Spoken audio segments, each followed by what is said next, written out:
যোৰহাটত অনুষ্ঠিত হৈছে পুষ্পমেলা।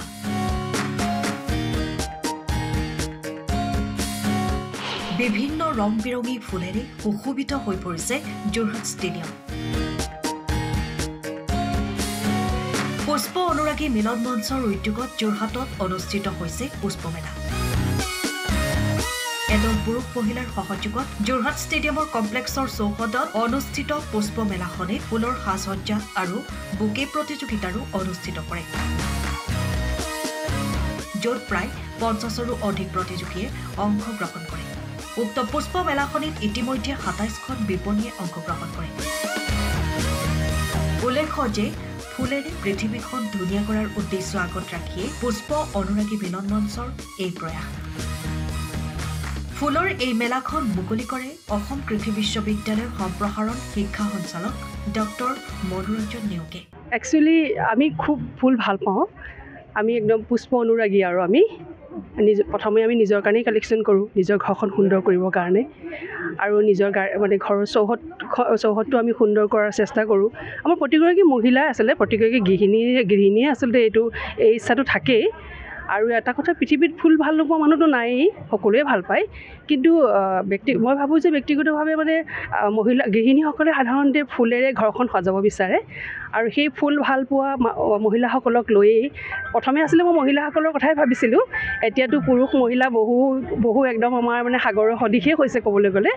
আৰু সেই মহিলাসকলক মানে গৃহিণীসকলৰ যিটো চখ, মানে ফুলৰ প্ৰতি যিটো প্ৰেম, ফুল ভাল পোৱা, ফুলৰ প্ৰতি যিটো গাৰ্ডেনৰ প্ৰতি যিটো চখ, মানে সেইখিনিকে মই লৈ মানে ভাবিছিলোঁ যে আমি এই মানুহখিনিক যদি লৈ আমি এখন মঞ্চ তৈয়াৰ কৰিব পাৰোঁ, সেই ইচ্ছাটোৱে মানে আপোনাৰ পিছত মানে বাস্তৱ হ'ল, যাৰ নাম এতিয়া পুষ্প অনুৰাগী মিলন মঞ্চ নামে সমাজত পৰিচিত হৈছে। কিন্তু আমি এতিয়া চালকীয়া অৱস্থাতে আছোঁ, আমাৰ সময় লাগিব। কিন্তু তথাপি আমি ভাবিছোঁ যে আমি একেবাৰে প্ৰথম অৱস্থাত আছোঁ যদিও আমি কিছু পৰিমাণে হ'লেও ৰাইজৰ আশীৰ্বাদত, সকলোৰে সহযোগিতাত আমি অকণমান হ'লেও সফল হ'ব পাৰিছোঁ। আৰু আমি ভাবিছোঁ যে এই পুষ্প অনুৰাগী মিলন মঞ্চৰ সৌজন্যত আমি বিভিন্ন ধৰণৰ আমি অনুষ্ঠানবোৰ অনুষ্ঠিত কৰাৰ প্ৰয়াস আছে, কৰি যাম ভৱিষ্যতে, অব্যাহত থাকিব আমাৰ যাত্ৰা। আৰু আমি এই ফুলেৰে আমি পৃথিৱীখন আমি প্ৰথমে আমি ঘৰখন ধুনীয়া কৰিব লাগিব। যিহেতু আমি গৃহিণী, ঘৰখন ধুনীয়া কৰিলোঁ। ঘৰখন যেতিয়া ধুনীয়া হয়, মানুহৰ মনবোৰ ধুনীয়া হয়, মনবোৰ ধুনীয়া হ'লে আমাৰ চুবুৰীটো ধুনীয়া হয়, গাঁওখন ধুনীয়া হয়, সমাজখন ধুনীয়া হয়। আমি আৰু বেলেগে আমি ধুনীয়া কৰা আমি প্ৰয়াস কৰিব নালাগে। আমি যদি নিজৰ ঘৰখন ভাল কৰোঁ, তেতিয়া আমাক সমাজখন আমাৰ এনেই ভাল হৈ যাব। আৰু আমাৰ প্ৰয়াস যাতে যুৱ প্ৰজন্মক আমি ফুলৰ প্ৰতি আকৰ্ষণ কৰিব পাৰোঁ, তেওঁলোকেও ফুল ভাল পাওক, ভাল মানুহ হৈ গঢ় লওক। ভৱিষ্যত প্ৰজন্ম আমাৰ মানে আমাৰে সম্পদ। গতিকে ভৱিষ্যত প্ৰজন্মৰ প্ৰতি আমাৰ দেশখন, পৃথিৱীখন নিৰ্ভৰ কৰে। গতিকে তেওঁলোকো ফুলৰ প্ৰতি আকৰ্ষণ হওক, সেউজীয়াৰ প্ৰতি আকৰ্ষণ হওক।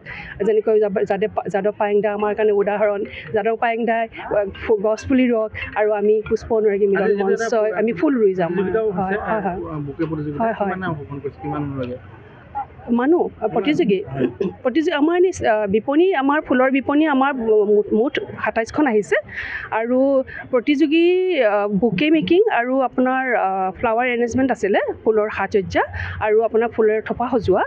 তাত আপোনাৰ মই ভাবিছোঁ চাগে, মই ইমান হিচাপ কৰা নাই, কিন্তু মই সেই মানে বিভাগটোত মই নাই, সহকাৰী সম্পাদক আৰু আমাৰ উপদেষ্টা জড়িত হৈ আছিলে। মই ভাবিছোঁ তাত চাগে 50জনৰ ওপৰত অধিক মানে আপোনাৰ প্ৰতিযোগী আহিছে। হয়, মই ৰ'জ গাৰ্ডেনৰ তৰফৰ পৰা ইয়াত অংশগ্ৰহণ কৰিছিলোঁ।